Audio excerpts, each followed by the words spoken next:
Strigiformes Reptil, karya Palagan Paksina Sandi. Sepertinya ada sekelompok orang yang ingin mencoba mengusik kita, kata Donald Henry membuka diskusi. Ini bukanlah sekelompok orang, kalaupun mereka terdiri dari beberapa orang yang melakukan aksinya hanya sendiri, dan sisanya mereka hanya mencari informasi saja. Pendapat Ted Bundy menanggapi perkataan Donald Henry. Apakah ada aktivitas kelompok agen yang tidak kita ketahui sedang mencoba menyelidiki kita? Tanya Donald Henry. Ini bukan ulah aparat hukum. Jika mereka memiliki bukti yang kuat, mereka akan menangkap John Lee dan Lee Chun-jae untuk diadili, bukan dieksekusi di tempat. Terlebih Lee Chun-jae dieksekusi bersama dan keluarganya lengkap. Jawab Luis Garavito sambil memikirkan beberapa kemungkinan. Ya, yang dikatakan Luis benar, dan sepertinya ini berhubungan dengan balas dendam. Terlebih orang yang melakukan semua ini nampaknya sangat profesional. Bahkan dia tidak meninggalkan jejak sedikit pun untuk bisa kita selidiki, kata Andre Edmond Cullen, setuju dengan pendapat Luis Garavito. Apakah ada yang mencoba menyewa pembunuh bayaran untuk menghabisi kita semua? Tanya Donald Henry penasaran. Jika memang itu faktanya, tentu kita bisa menyewanya balik dengan harga yang lebih mahal, sehingga kita bisa menyelesaikan masalah ini dengan cepat. Jawab Andre sambil memikirkan kemungkinan pelaku di kepalanya. Orang ini meninggalkan jejak khas yang dimiliki oleh orang tersebut, kata Alexander Pushkin, yang membuat semua orang yang hadir pada diskusi tersebut langsung menatapnya dengan rasa penasaran.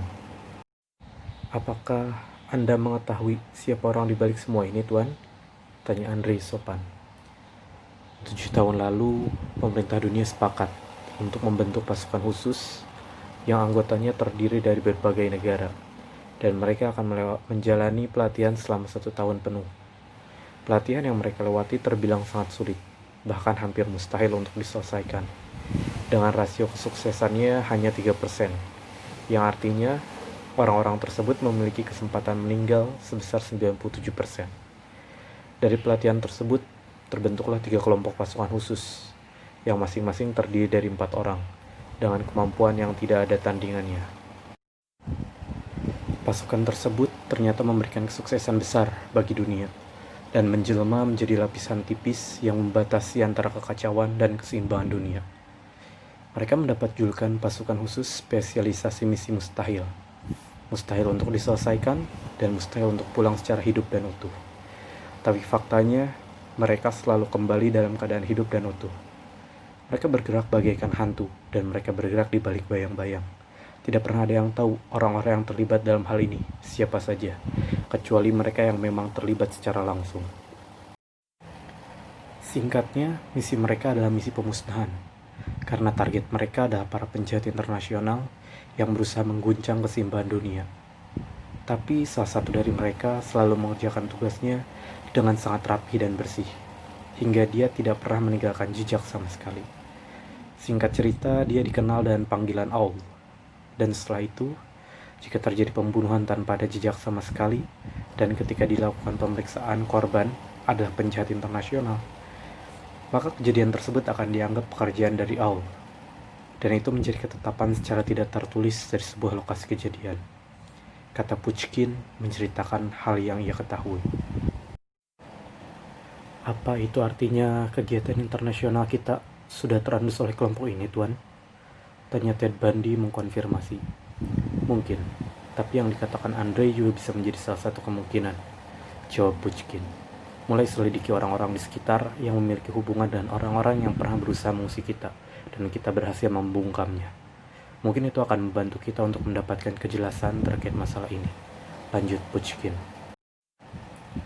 Sehebat apapun reputasi dia tetap manusia dengan satu jantung. Jadi kita bisa menyelesaikan masalah ini. Tolong periksa dan teliti, pinta Pushkin kepada semua orang yang hadir pada diskusi tersebut. Baik, Tuan, jawab Andre sopan yang diikuti oleh yang lainnya. Dan seketika orang-orang mulai bergerak meninggalkan ruangan untuk mencari informasi tersebut, meninggalkan Pushkin seorang.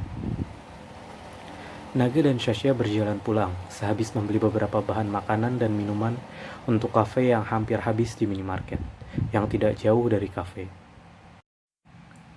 Gak, udah berapa lama kamu tugas? Tanya Shasha penasaran sambil tersenyum. Sampai saat ini sudah lebih dari 6 tahun, jawab Naga. Pelatihannya berapa lama gak? Lanjut Shasha.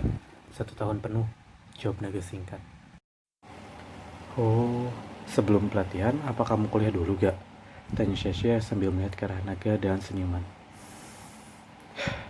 Iya, jawab Naga sambil menghela nafas. Kuliah di mana gak? Tanya Shasha yang semakin penasaran. Di Kimia FMIPA UI, jawab Naga yang membuat Shasha menghentikan langkahnya. Ketika Naga sadar, Shasha berhenti dan tertinggal beberapa langkah di belakang. Naga langsung membalikkan badannya dan menatap Shasha. Ada apa Shasha? Tanya Naga. Kamu di MIPA dan aku di FK. Memang beda fakultas, tapi masih satu kampus. Dan kita satu angkatan kan? Tapi aku gak pernah dengar nama kamu di MIPA. Dan gak pernah ada kejadian kebetulan aku bertemu kamu. Jawab Shasha kecewa. Kan jumlah mahasiswa banyak Sya. Dan aku juga bukan siapa-siapa selama di kampus. Aku juga gak suka nongkrong, kata Naga sambil tersenyum. Kamu memang gak banyak berubah ya? Sama seperti Naga yang dulu, kata Shasha sambil tersenyum dan berjalan menghampiri Naga. Enggak Sya, aku udah banyak berubah dari aku yang dulu, jawab Naga yang kembali berjalan beriringan bersama Shasha. Oh iya? Kayaknya aku perhatiin gak banyak yang berubah gak? Bela Shasha sambil menatap Naga dengan senyuman. Ketika Naga dan Shasha sedang pergi membeli keperluan kafe, Nana, Rocky, dan Kiri tetap melayani pelanggan yang hadir dengan sangat baik. Selamat datang kak, sudah siap memesan? Tanya Nana yang dipanggil oleh seorang pria dengan ramah. Mbak, tahu cewek ini gak? Dia sering ke kafe ini, tanya Andre sambil memperlihatkan foto Shasha. Oh, Kak Shasha. Iya, Kak Shasha sering berkunjung ke sini. Ada yang bisa saya bantu? Tanya Nana ramah. Shasha biasanya suka pesan apa, Mbak? Tanya Andre penasaran sambil tersenyum. Kalau untuk makanan, Kak Shasha pesannya selalu variatif. Tapi kalau untuk minuman, Kak Shasha biasanya pesan yogurt blueberry kalau pengen minuman dingin. Atau coklat hazelnut panas, jawab Nana ramah. Saya pesan yang coklat hazelnut panas, Mbak. Tapi nanti kalau Shasha kesini jangan ceritain tentang saya ya Mbak, pinta Andre sambil tersenyum. Siap kak. Kalau boleh tahu kakak ini siapanya Kak Shasha ya? Tanya Nana ramah. Oh, aku teman kuliahnya Shasha dulu, jawab Andre sambil tersenyum. Oh gitu, kata Nana sambil tersenyum paham. Berarti kakak juga teman kuliah mendiang Katea ya kak? Tanya Nana mengkonfirmasi. Tea sahabatnya Shasha maksudnya. Tanya balik Andre memastikan. Iya kak, jawab Nana singkat. Iya. Wah, sepertinya Mbak dekat banget sama Shasha ya? Tanya Andre penasaran. Memang kenapa kak? Tanya Nana penasaran. Iya, Shasha sampai mau ceritain tentang salah satu sahabatnya yang udah meninggal. Padahal apapun yang berhubungan dengan Tea bagi Shasha sangat sensitif. Karena Tea benar-benar sahabat terbaiknya Shasha, jawab Andre sambil tersenyum. Oh, itu karena aku adiknya Katea kak, jawab Nana yang membuat Andre terkejut. Oh, adiknya Tea, maaf saya nggak tahu, kata Andre sambil tersenyum sungkan. Nggak apa-apa kak, ditunggu ya kak pesanannya, jawab Nana sambil tersenyum yang langsung berjalan menuju dapur untuk memberikan kertas pesanan Andre.